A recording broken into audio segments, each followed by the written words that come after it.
എൻ്റെ കയ്യിൽ കാണുന്ന ഈ സാധനം എന്താണെന്ന് ചില ആളുകൾക്ക് മനസ്സിലായിട്ടുണ്ടാവും, ചില ആളുകൾക്ക് മനസ്സിലായിട്ടുണ്ടാവില്ല. മനസ്സിലായ ആളുകൾ സ്കിപ്പ് ചെയ്ത് വിട്ടോളി. എംബയിൽ ഇതാണ് നമ്മുടെ നീലശംഖുപുഷ്പത്തിന്റെ വിത്തുകൾ. ആ കാണുന്ന ബോഗൺവില്ലയുടെ മുകളിലായിട്ട് നീല നിറത്തിലെ ചെറിയ പൂക്കളാണ് നീലശംഖുപുഷ്പം. ശരീരത്തിലെ കൊഴുപ്പ്, തടി, അമിത വയറ് ഇതെല്ലാം കുറക്കുന്നതിന് വേണ്ടി ഔഷധമായിട്ട് നമ്മളും വിദേശികളും വലിയ രൂപത്തിൽ ഇത് ഉപയോഗിക്കാറുണ്ട്. അതുകൊണ്ട് തന്നെ നമ്മുടെ നാട്ടിൽ നിന്ന് വിദേശ രാജ്യങ്ങളായ സൗദി അടക്കമുള്ള മറ്റു രാജ്യങ്ങളിലേക്ക് കയറ്റുമതി ചെയ്യപ്പെടുന്ന ഒന്നുകൂടിയാണ് ഈ പറയുന്ന നീല ശംഖുപുഷ്പം. പല നിറത്തിലുള്ള ശംഖുപുഷ്പങ്ങളുണ്ട്. അതിൽപ്പെട്ട ഒന്നാണ് വെള്ള ശംഖുപുഷ്പം. വെള്ള ശംഖുപുഷ്പത്തിന്റെ വേര് ഉപയോഗിക്കേണ്ട രൂപത്തിൽ ഉപയോഗിച്ചാൽ വയറ്റിലെ പല രോഗങ്ങൾക്കും ഈവൻ കൈവശത്തിനടക്കം വലിയ രൂപത്തിൽ മരുന്നായിട്ട് ഉപയോഗിക്കുന്ന ഒന്നാണ് വെള്ള ശംഖുപുഷ്പത്തിന്റെ വേര്.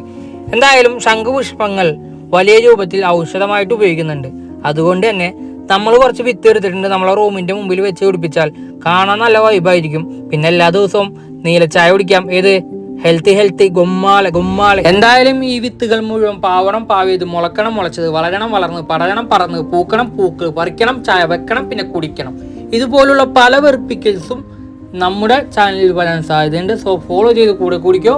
ഇൻഷാ അല്ലാഹ് ഇതേപോലുള്ള വീഡിയോസുമായിട്ട് പോകാൻ ശ്രമിക്കുക. നിങ്ങൾ ദുആ ചെയ്യുക. അപ്പോൾ അടുത്ത വീഡിയോ വരുന്നതുവരെ മസ്സലാമ.